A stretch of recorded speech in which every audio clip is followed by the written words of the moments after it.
Mungkin lebih cocok kalau desa-desa tersebut ganti nama saja. Misalnya Desa Gunung Baru, ganti saja namanya jadi Desa Gunung yang Dilupakan. Kenapa dilupakan? Karena faktanya pemerintah kalau seperti ini, pemerintah terkesan bukan melakukan pembangunan berdasarkan keadilan, tapi berdasarkan potensi cuan. Selama daerah itu berpotensi menghasilkan pendapatan daerah atau pendapatan negara, maka seluruh pembangunan infrastruktur dari jalan,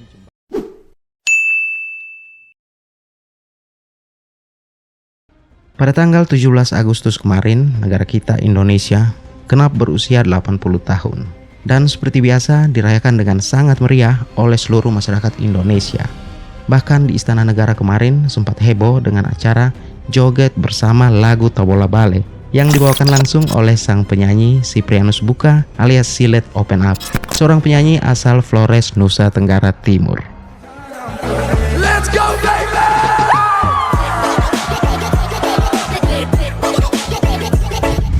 Namun euforia kemerdekaan kemarin terasa sedikit meredup ketika saya membaca artikel ini. 80 tahun Indonesia merdeka, Desa Gunung Baru di NTT masih tanpa listrik dan internet. Nah, ketika saya mencoba untuk menggali informasi tentang Desa Gunung Baru ini di Google maupun sosial media, saya menemukan video ini. 17 tahun lalu Manggarai Timur tumbuh, namun Desa Gunung Baru masih saja lumpuh. Tanpa lampu, jalan berbatu sungguh rapuh. Kali tanpa jembatan, tak ada harapan, sungguh nyawa jadi taruhan persetan. Para tuan-tuan beras itu hanya datang menabur janji basa-basi, pulang tanpa evaluasi. Mereka mungkin lebih suka berhalusinasi daripada eksekusi. Sungguh keluh kami tak dianggap pilu, kenyataan ini sungguh tak seenak orasi pasca pemilu. Salam! Video tersebut diupload sendiri oleh salah seorang warga Desa Gunung Baru, Kecamatan Kota Komba Utara, Kabupaten Manggarai Timur, di platform TikTok pada Desember 2024, tepat setelah pilkada atau pemilihan umum kepala daerah. Mungkin tujuan penguploadan video ini agar aspirasi mereka selama ini bisa diketahui oleh sang pemimpin terpilih, dengan harapan agar kerinduan mereka untuk bisa menikmati infrastruktur yang layak bisa segera terwujud. Sekedar informasi, Kabupaten Manggarai Timur adalah kabupaten hasil pemekaran dari Kabupaten Manggarai pada tahun 2007. Salah satu tujuan pemekaran ini adalah untuk pemerataan pembangunan. Namun sayang, sudah 18 tahun Kabupaten Manggarai Timur berdiri, tapi pemerataan pembangunan yang dirindukan oleh masyarakat Desa Gunung Baru belum juga dirasakan. Mereka tidak punya listrik, akses internet, dan infrastruktur penting seperti jalan dan jembatan pun juga tidak ada. Padahal untuk menuju ke beberapa kampung di Desa Gunung Baru ini melalui sebuah sungai yang bernama Sungai Waimokel. Jadi mereka benar-benar sangat membutuhkan sebuah jembatan. Satu-satunya jembatan yang mereka punya adalah jembatan gantung seadanya yang bukan dibuat oleh pemerintah setempat, tapi dibuat oleh seorang pastor asal Polandia yang bernama Stefan Ross pada tahun 2007.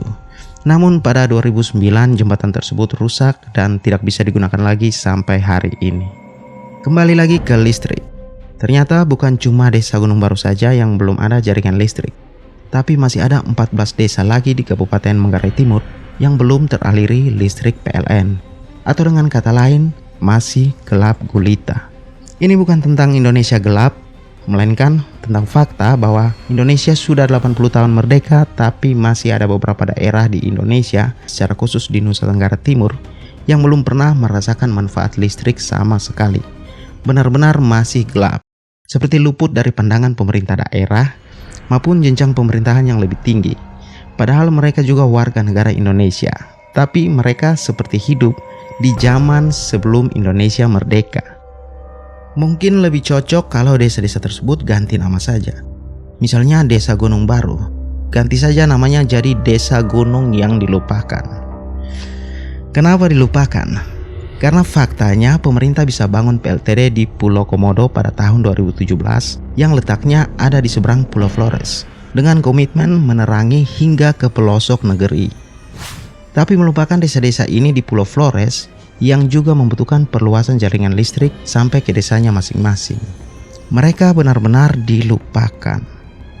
Yang lebih tragis lagi, saat ini pemerintah sedang lantang-lantangnya berbicara soal transisi energi dari sumber energi fosil ke energi baru terbarukan, seperti tenaga surya, tenaga angin, arus laut, panas bumi, dan lain sebagainya. Yang mana potensi energi baru terbarukan tersebut banyak ditemukan di Provinsi Nusa Tenggara Timur, terkhususnya Pulau Flores, yang sudah ditetapkan sebagai pulau panas bumi pada tahun 2017 yang lalu. Dan pemerintah dalam hal ini, pemerintah pusat, sangat berambisi dengan mengeluarkan dana ratusan miliar rupiah untuk berinvestasi di sektor energi baru terbarukan di Pulau Flores, tanpa menyadari bahwa masih ada daerah-daerah di Pulau Flores yang masih gelap dan membutuhkan perluasan jaringan listrik. Apa ini salah pemerintah daerahnya dalam mengatur pemerataan pembangunan? Atau memang daerah-daerah tersebut sengaja untuk dilupakan? Desa-desa ini belum pernah merasakan manfaat listrik sama sekali sejak zaman energi fosil sampai sekarang ke masa transisi ke energi baru terbarukan. Nah, kira-kira apa penyebabnya?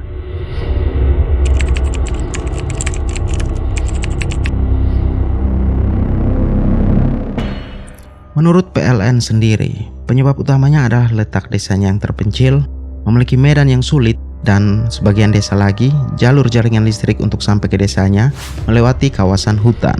Jadi memerlukan izin dari Kementerian Kehutanan yang prosesnya cukup panjang dan makan waktu. Tapi persoalannya ini sudah 80 tahun semenjak Indonesia berdiri sebagai sebuah negara, dan sudah 18 tahun semenjak Manggarai Timur jadi kabupaten. Masa selama ini tidak ada upaya dari pemerintah, apalagi pemerintah daerah, untuk membuat akses jalan yang layak supaya desa-desa tersebut tidak terisolasi dan mudah dijangkau. Kalau perkara melewati kawasan hutan, masa sampai sekarang pengurusan izinnya tidak selesai-selesai. Di tempat yang lebih terisolasi saja seperti Pulau Rinca dan Pulau Komodo yang masuk dalam kawasan Taman Nasional Komodo, jaringan listrik PLN sudah masuk di sana sejak 8 tahun yang lalu. Bukan melalui perluasan lagi, melainkan dibangun PLTD, pembangkit listrik tenaga diesel. Ini analisis dampak lingkungannya seperti apa? Kawasan Taman Nasional Komodo yang masuk dalam situs warisan dunia UNESCO dibangun PLTD dari energi fosil yang tentunya banyak menghasilkan emisi karbon dan berpotensi mengganggu ekosistem alami Komodo. Tapi persoalan itu beda cerita lagi. Intinya masalah izin terbukti bisa diselesaikan jika ada niat. Atau jangan-jangan karena di sana ada komodo, banyak wisatawan ke sana dan berpotensi besar menghasilkan cuan. Makanya dipercepat izin-izinnya dan dimaksimalkan pembangunan infrastrukturnya.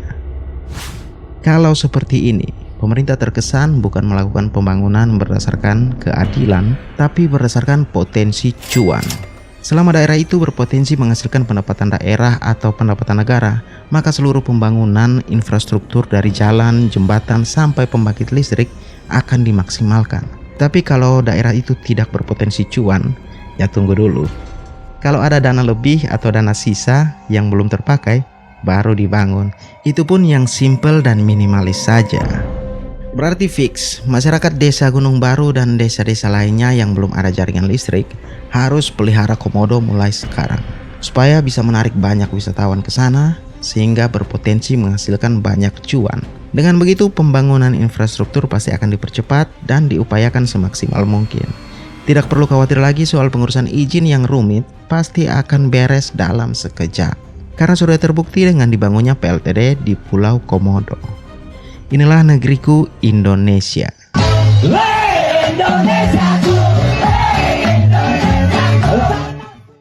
Pada saat video ini dibuat dan menurut informasi dari kompas.com, Kepala Desa Gunung Baru sudah mengajukan usulan pemasangan listrik ke PLN. Meskipun setiap tahun juga selalu mengajukan usulan yang sama, tapi belum pernah terrealisasi sampai sekarang karena beberapa faktor penyebab yang sudah dijelaskan sebelumnya. Namun kali ini kita harus berpikir positif dan berharap semoga usulan kali ini dapat segera direalisasikan. Bukan cuma untuk perluasan jaringan listrik, tapi juga untuk pembangunan infrastruktur penting seperti jalan dan jembatan. Dan semoga di usia Indonesia yang ke-80 ini, program Indonesia Terang dengan 100% desa berlistrik di Nusa Tenggara Timur bisa segera terwujud. Terima kasih sudah menonton dan sampai jumpa di video berikutnya. God bless you all.